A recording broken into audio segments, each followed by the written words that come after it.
You know, that's when he had Christopher, Juvie, Lil Wayne, and Turk. And he was like, man, come up with help me come up with a name for my group. So I was like, we brainstormed. I was like, man, name the Hot Boys. He was like, what's the concept? I was like, they busting heads, they dressing nice, they wearing jewelry, they coming through in the fly cars.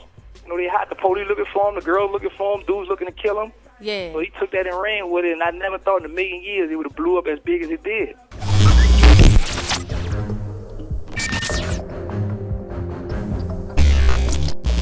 Growing up in Central City, Melpomene, New Orleans, we shared the area with two other projects, the notorious Calliope and the infamous Magnolia. They all lied in the 3rd Ward and was literally walking distance just minutes apart. The Melpomene was once called Heroin Alley due to the massive amounts of heroin that was sold there. The Calliope projects bred killers and housed several of New Orleans' most prominent gangsters and hitmen, some of which we still celebrate to this day. But the Magnolia project was doing the most. In the 1980s and early 90s, the Magnolia was labeled one of the most dangerous housing districts in the entire United States. And this was highly due to the lawless gangster 4-man crew called the Hot Boys. 4 notorious gangsters who ran Central City and several other areas of New Orleans at that time. Like, I really grew up wanting to be a real hot boy.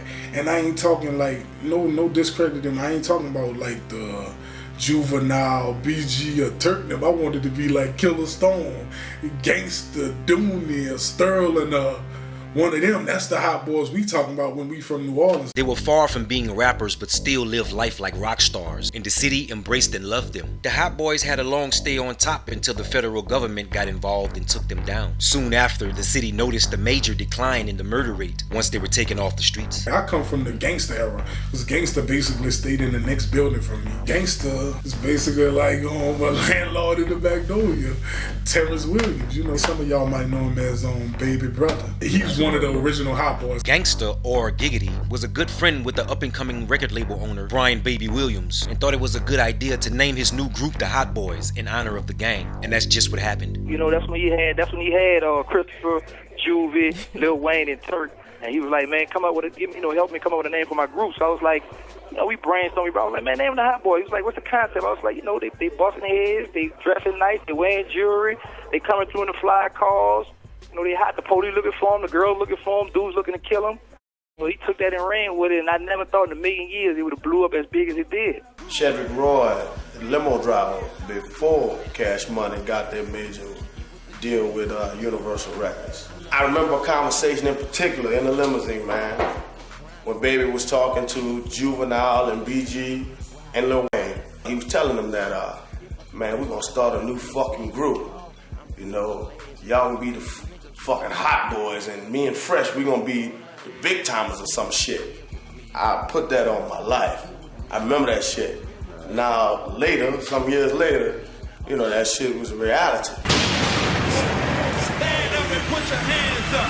I don't know what's going on, but I know I got this rap game on lock. The Hot Boys were born. BG, Lil Wayne, Turk, and Juvenile. 3 Central City residents and 1 from Holly Grove 17th Ward that embodied the true essence of the original Hot Boys. The subject content in their songs and their lawless way of doing things in the industry was a direct reflection of the original guys, but wasn't too far from their own personal lifestyles. Juvenile, who was a big brother to the group, was no stranger to crime and violence and was actually mentored by and hung out with some of the original gangsta Hot Boys. I don't want to live that life no more. I'm chilling, you dig? I got a plan to be the man and make a killing, you dig? I got a problem with some players that be stealing, you dig? But it's so gravy, I know I'ma sell $1 million, you dig? I told my mama I'ma put you in the mansion, you dig? Cause Cash Money Records done made an expansion, you dig? We be in the studio working like dogs, you dig? One day in the future it's gonna pay off, you dig? Cash Money millionaires in the house, you heard me? BG, or Baby Gangsta, who was also heavy in the streets at an early age, was one of Cash Money Records' first artists. The 17th Ward native Lil Wayne and BG were both at the start of the label and was paired as a group called the BGs, which stood for Baby Gangsters, a title that rapper BG later took on for himself. BG,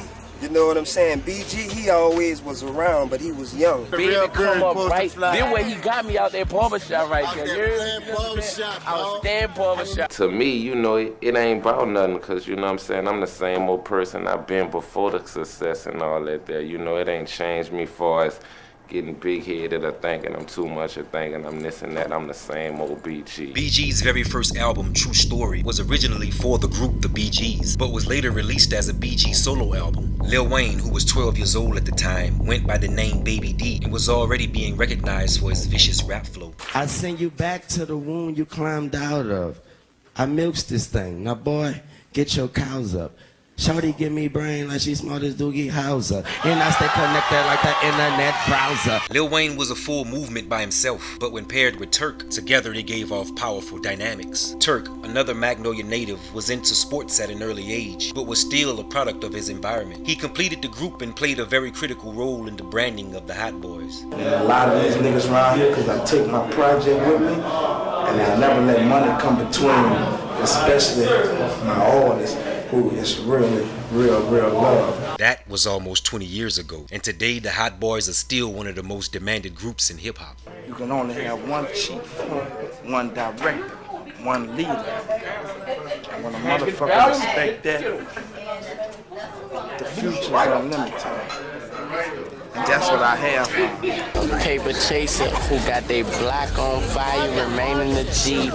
To the moment he expire, he know what it is. To make something out of nothing, he handle his biz and don't be crying and suffering. That's a half a hop.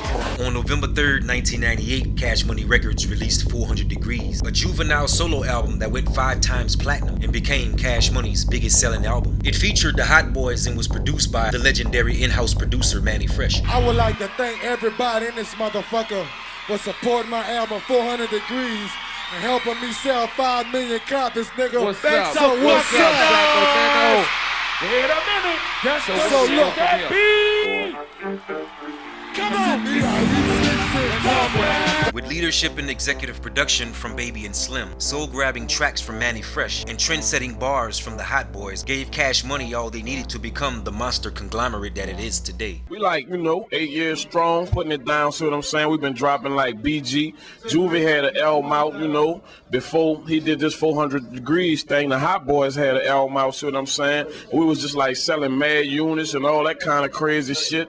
And we had every major company knocking on our door, and Uni came with the Benjamins, you dig, and sprinkled it on us, and here it is. The Hot Boys' success was ultimately Cash Money's success, and in the year 2000, with the power to do so, they brung Hollywood to New Orleans by filming the hood classic Baller Blocking, the movie, which starred the entire Cash Money's front line.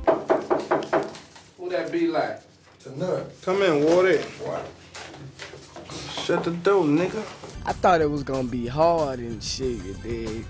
Cause I ain't never did a movie before, but it was like I say, being ourselves, you dig? It wasn't really like we was recording a movie. The movie was just another notch in the belt as the Hot Boys and Cash Money continued their journey. Then it happened. Longtime friend and original Hot Boy member Gangsta felt that certain stories being told by a particular member in the group was overstepping boundaries and could trigger old court cases to be opened, so he decided to take it to the air. BG screaming here, OG, and you got guys that been died, blood, sweat, and tears, real OGs.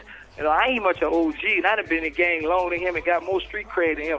You choose sides. You run with this dude, you look up to this dude, and once you hear one thing, you don't have no proof on it, you take that and run with it, and it's like you condoning certain things that you don't know was true, and that could get you hurt. We're not sure if Giggity's campaign was effective or not, but after writing a tell-all book, the heat between the two died down. Being young, rich, and famous can weigh heavy on the minds of teen entertainers, and access to alcohol and drugs are readily available to help cope with the price of fame. And that's decided a game that helped cripple the mega rap group. 2 of the Hot Boy members were indulging heavily in the use of Wareh, which played a big role in their performance and interviews. The fact that artists wasn't being paid what they were owed didn't help either. A strong run in the game together, and just like that, it was over. Turk, Juvie, and BG disappeared from the label, but due to their father and son-like relationship, Lil Wayne decided to stay and ended up becoming a mega celebrity in 3 different genres of music. Juvenile and BG both continued their careers and both started their own record labels that they signed to the majors. And out of all the Hot Boys, it was Turk that had the most interesting, life-changing future after leaving Cash Money Records. He was bamboozled by the police when they kicked in his door with no warning or acknowledging that they were the police. A shootout took place, leaving 1 officer shot and hospitalized. Turk ended up being charged with it all and was sentenced to a lengthy stay in prison. So New at federal court today, Christopher Dorsey, better known as local rapper BG, pled guilty today to gun charges. Dorsey admitted that on 2 occasions, including on this YouTube video, he possessed guns, despite being a 3-time convicted felon.